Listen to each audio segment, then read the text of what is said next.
10월 9일 새벽 기도회 말씀입니다. 오늘은 열왕기상 14장 1절로 20절입니다. 그때에 여로보암의 아들 아비야가 병든지라. 여로보암이 자기 아내에게 이르되 청하건대 일어나 변장하여 사람들이 그대가 여로보암의 아내임을 알지 못하게 하고 실로로 가라. 거기 선지자 아히야가 있나니 그는 이전에 내가 이 백성의 왕이 될 것을 내게 말한 사람이니라. 그대의 손에 떡 10개와 과자와 꿀 한 병을 가지고 그에게로 가라. 그가 그대에게 이 아이가 어떻게 될지를 알게 하리라. 여로보암의 아내가 그대로 하여 일어나 실로로 가서 아히야의 집에 이르니 아히야는 나이가 많아 눈이 어두워 보지 못하더라. 여호와께서 아히야에게 이르시되 여로보암의 아내가 자기 아들이 병들었으므로 내게 물으러 오나니 너는 이러이러하게 대답하라. 그가 들어올 때에 다른 사람인 제 함이니라. 그가 문으로 들어올 때에 아히야가 그 발소리를 듣고 말하되 여로보암의 아내여 들어오라. 내가 어찌하여 다른 사람인 체 하느냐? 내가 명령을 받아 흉한 일을 내게 전하리니 가서 여로보암에게 말하라.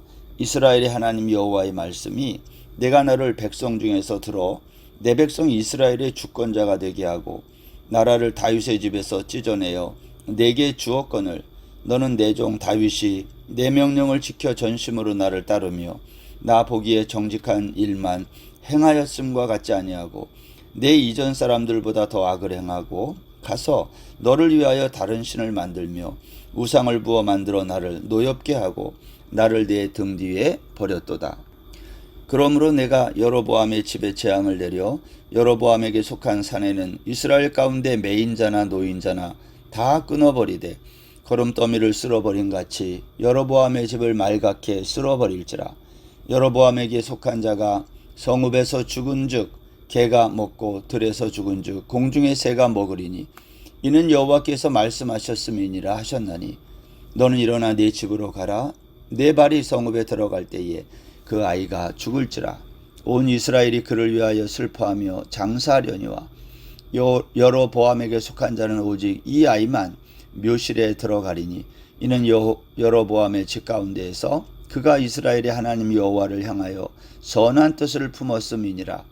여호와께서 이스라엘 위에 한 왕을 일으키신즉 그가 그날에 여로보암의 집을 끊어버리리라. 언제냐 하니 곧 이제라.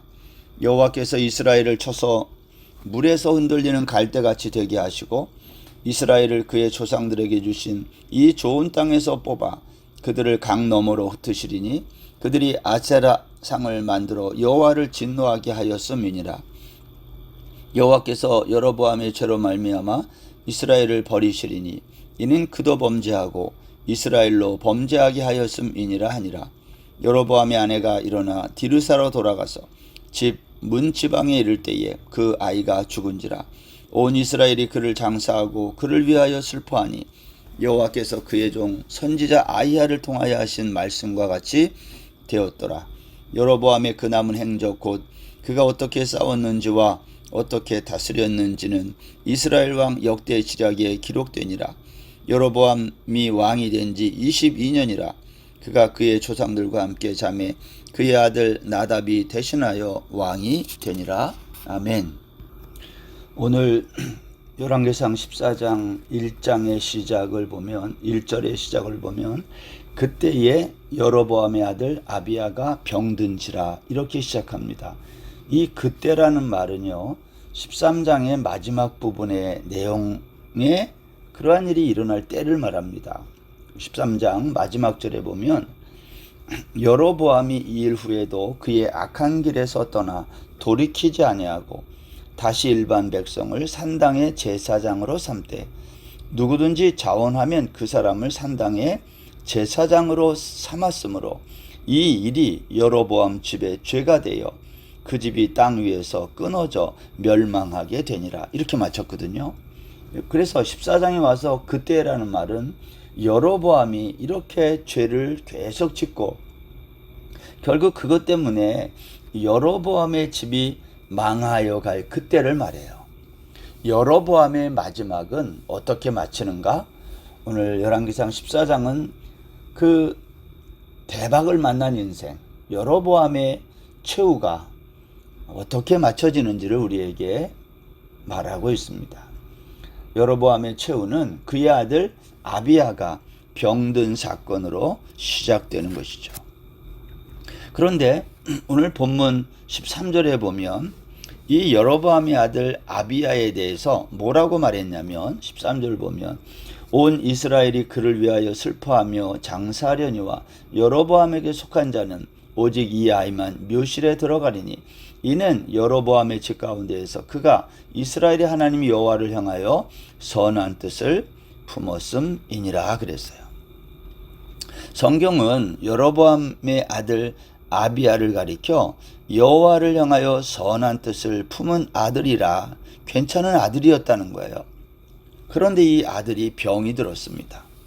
병이 든 시기가 언제라고요? 그때에 여로보암이 죄를 짓고 단과 베델의 금송아지 제단을 만들고 백성들을 잘못된 길로 인도하던 그 때를 말하고 있는 겁니다. 그렇지만 여로보암은 자기의 잘못된 길을 돌이키지 않고 하나님의 사람을 보내서 그를 책망하고 그럴 때에 그는 그것을 돌이키지 않고 손을 내밀어 그 사람을 잡으려고 하지 않았습니까? 그러다가 편손이 말라 꼼짝하지 못하는 이러한 일을 경험했음에도 불구하고 그는 그 악한 길에서 돌이키지 않았던 것입니다. 여로보암은 자신이 단과 베델의 이 제단을 만들어 놓고 우상 숭배의 길을 걸으면서 그는 그의 아들 아비야를 보면서 흐뭇해했고 자랑스러워했을지 몰라요. 자신은 하나님의 뜻을 어기고 그렇게 살면서 여호와를 향하여 선한 뜻을 품었던 아들이 자랑스러웠다는 겁니다. 여로보암의 삶이 그러한 삶이었어요. 그런데 아들이 병이 들자 여로보암이 어떻게 행동하는지를 성경이 뭐라고 말합니까? 2절에 보면 아내에게 이르되 일어나 변장하여 실로로 가라. 보통 아들이 아프면요 어머니들은 아들 곁에서 간호하고 떠나지 않죠.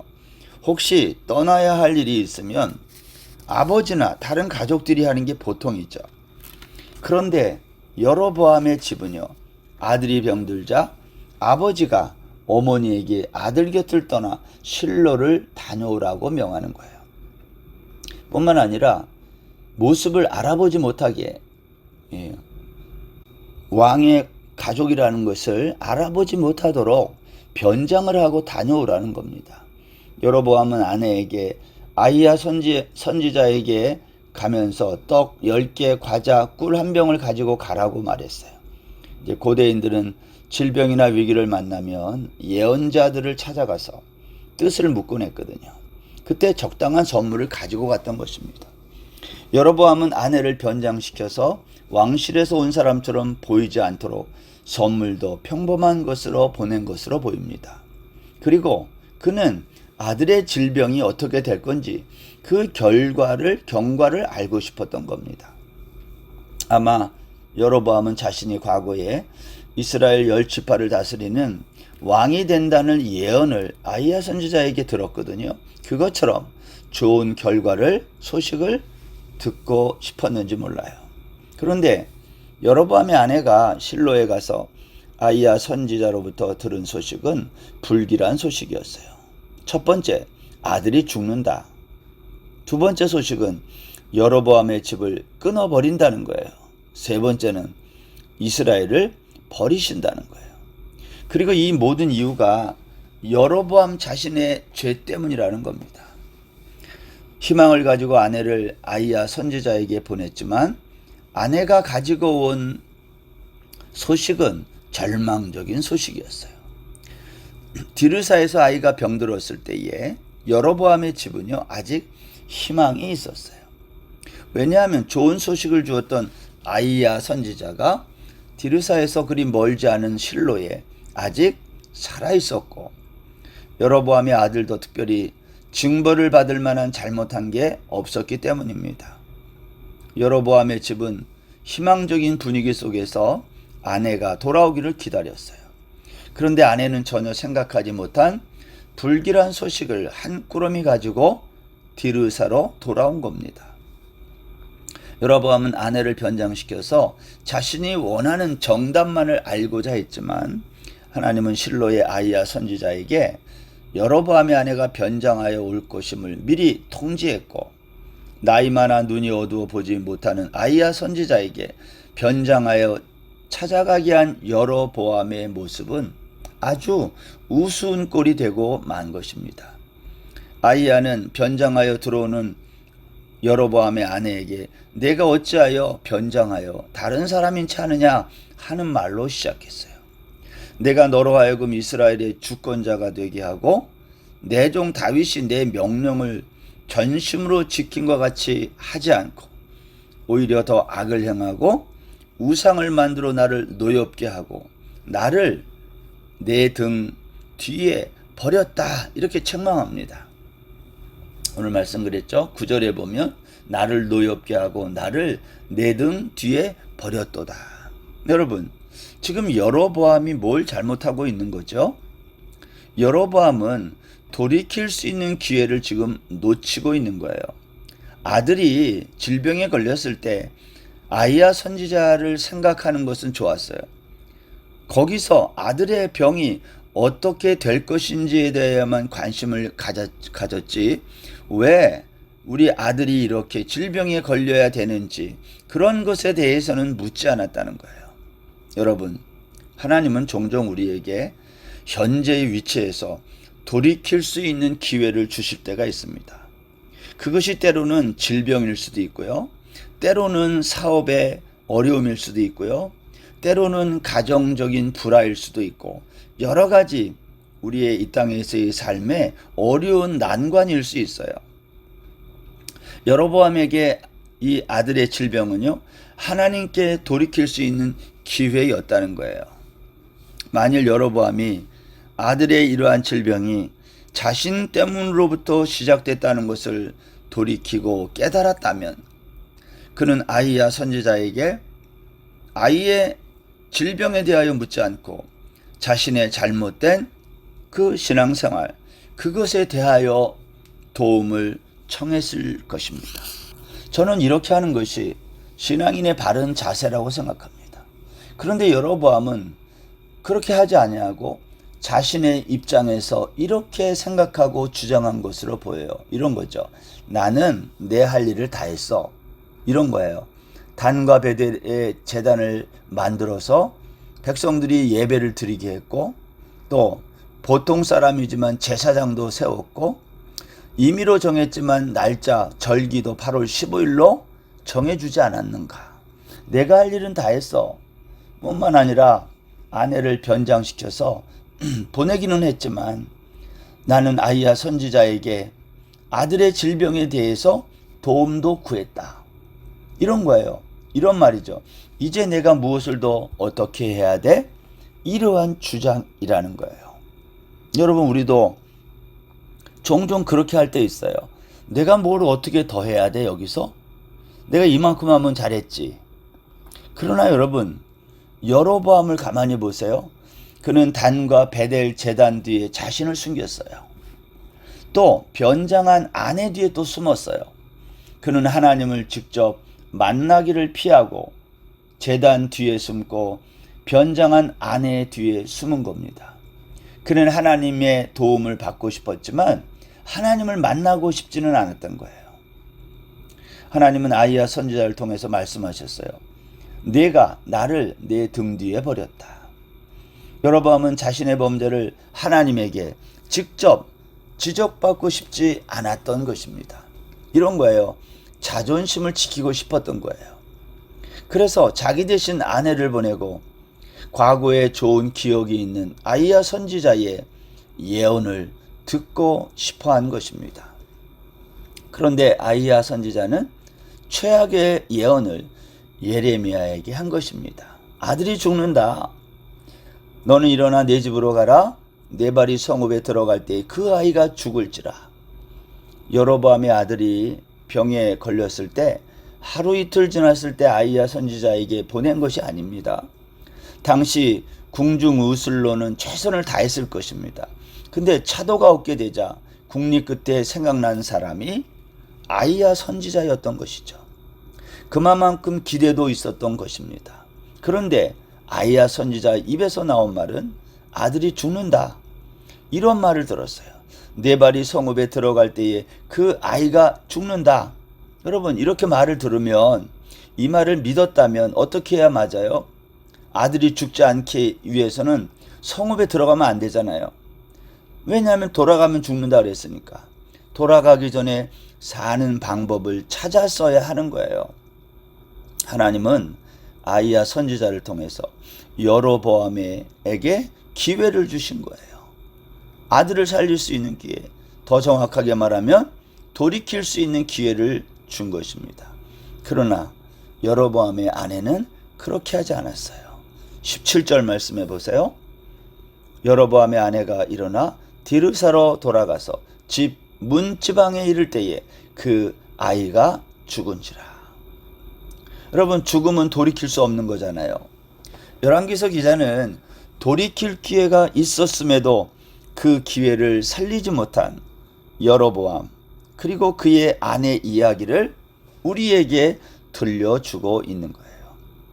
도대체 이 이야기를 열왕기서에 기록한 이 안타까운 이야기를 쓰고 있는 이유가 뭘까요? 여러분, 열왕기서의 첫 독자는 바벨론 포로로 잡혀간 유대인들입니다. 포로의 신세로 힘든 시간을 보내고 있던 유대인들은 열왕기서를 읽으면서 자신들이 왜 이 멀고 먼 바벨론에 포로로 잡혀왔는지를 생각했을 것입니다. 회개할 기회가 있었음에도 그 기회를 잡지 못해 계속 죄의 길을 걸었던 자신들, 그들의 조상들의 모습을 본 것입니다. 15절 말씀해 보시면, 이스라엘을 그의 조상들에게 주신 이 좋은 땅에서 뽑아 그들을 강 너머로 흩으시리니 그들이 아세라상을 만들어 여호와를 진노하게 하였음이니라.